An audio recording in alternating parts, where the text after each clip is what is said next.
Hello everyone and welcome to Stygian Frequencies. In this episode, we're going on a trip to the Philippines to meet a monster that will make you think twice before swiping right on those dating apps. That's right folks, we're going to be covering the Mandurugo, which is one of the many variants of the Filipino aswang. Now the Mandurugo is really similar to a handful of other aswangs, so we'll be dipping our toe into those puddles as we make our way through the dark night in the Philippines.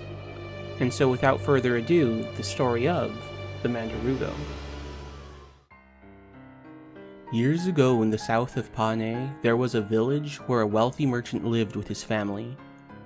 The merchant was well known in the village for being generous and often made large contributions to the local fiestas.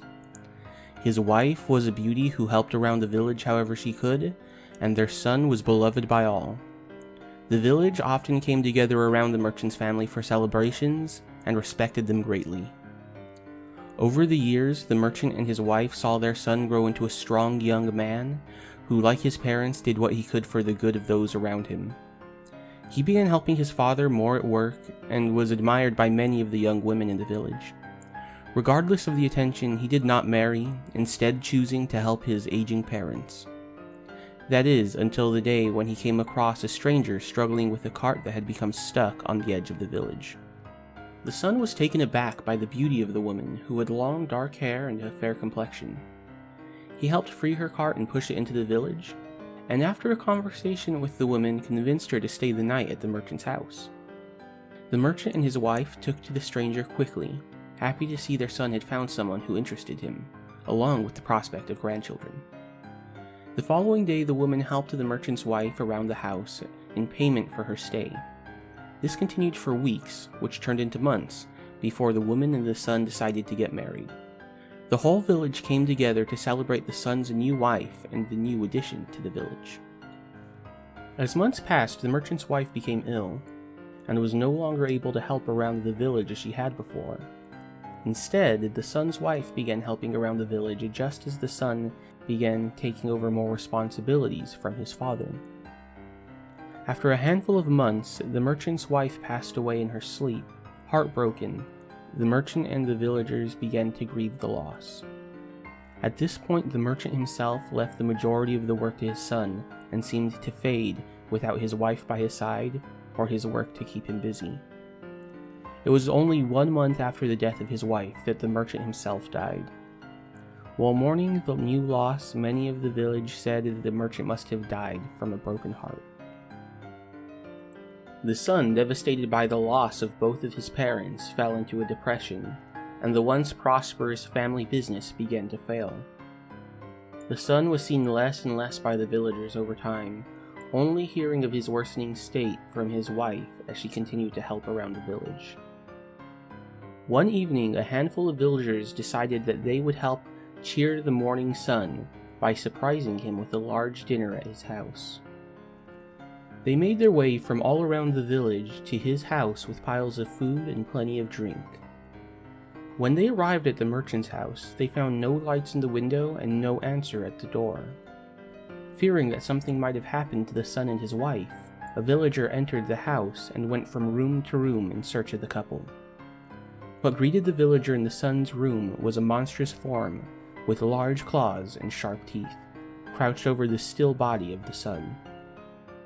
The gasp of fear from the villager caused the monster to whip around, revealing a long tongue dripping with blood. The creature let out an ear-piercing screech before disappearing into the night. In the morning, the villagers found no trace of the son's wife, and all became pale with the realization of what had made its way into their village. And there we have it, folks, a story with a tragic end to a good family at the hands of those they held close. Now, before I get into the facts of the Mandurugo, I would like to make clear that this story was actually one I cobbled together myself, using information I found researching our seductive bloodsucker. Well, normally I would prefer to use a more traditional story for the podcast. I just couldn't find any in English that were easily accessible. While there does appear to be a handful of stories regarding the Mandurugo in Filipino, they just haven't made their way into the English language yet. So if you or someone you know is from the Philippines and would like to share a story with us, please let them know where they can contact me, and I would be happy to use those traditional stories in future episodes. So with that out of the way, let's get into what we know about this interesting take on probably one of the most famous monsters in the world. First, let's talk about what exactly a Mandurugo is in relation to other Filipino aswangs, along with what it means to be an aswang in general. Aswangs in the Philippines are a category of a monster whose primary trait is its ability to shapeshift and blend into human society during the day. Aswangs are normally broken down into 5 categories: the vampire, the viscera sucker, the were-dog, the witch, and the ghoul. Now of these 5, the 2 that have the most in common are the vampire, the Mandurugo, and the viscera sucker, the Mananagal. While like the other aswangs, they do take the form of humans during the day, they both also look very similar when transformed at night, keeping mostly a human form with monstrous proportions, large wings, sharp teeth, and long tongues. The biggest difference between the 2 is that the Manananggal separates its torso from its lower body while transformed, where the Mandurugo does not. Along with their visual differences, they also have different preferences in food. While the Mandurugo drinks the blood of its victims, the Manananggal prefers to eat the organs. In the future, I might go more in depth into the other aswangs, but for now, you should have a general idea on what an aswang is. Now, while I would like to talk about the origin of the Mandurugo specifically, most of the creation stories that I found cover aswangs as a whole and not individually. One such origin story has the first aswang in the role of an evil god who took pleasure in harming people in an attempt to harm the good god Gugureng.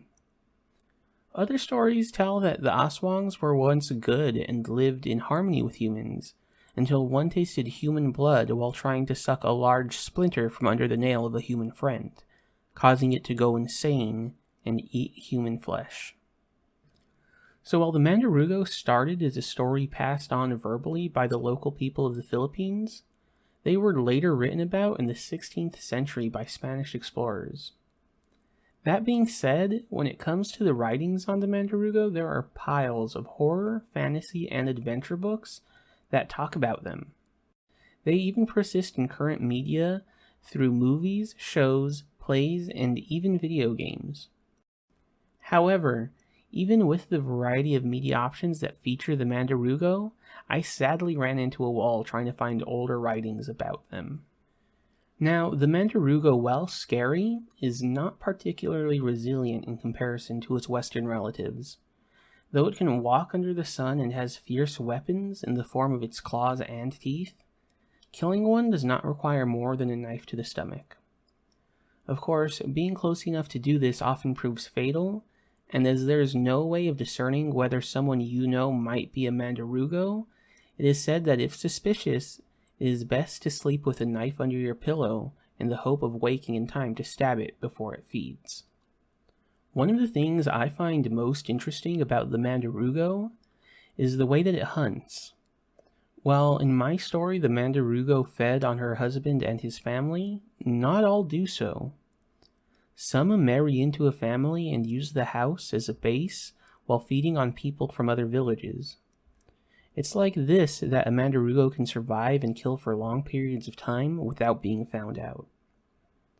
The Mandurugo is also skilled at not leaving many visible traces of its attacks, using its long barbed tongue to cut and pierce the inside of its victim's mouth to feed.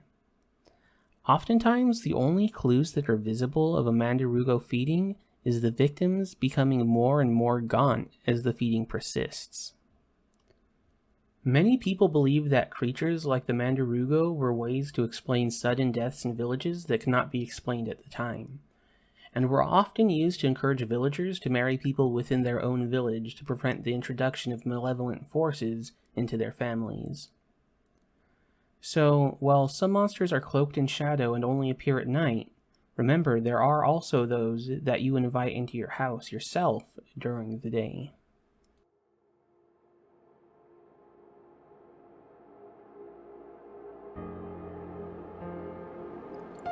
Well, that's it for tonight, everyone. I hope you found enjoyment in our little look into the dark past. Thank you for joining us, and if you enjoyed what you heard, please consider following us on the podcast platform of your choice.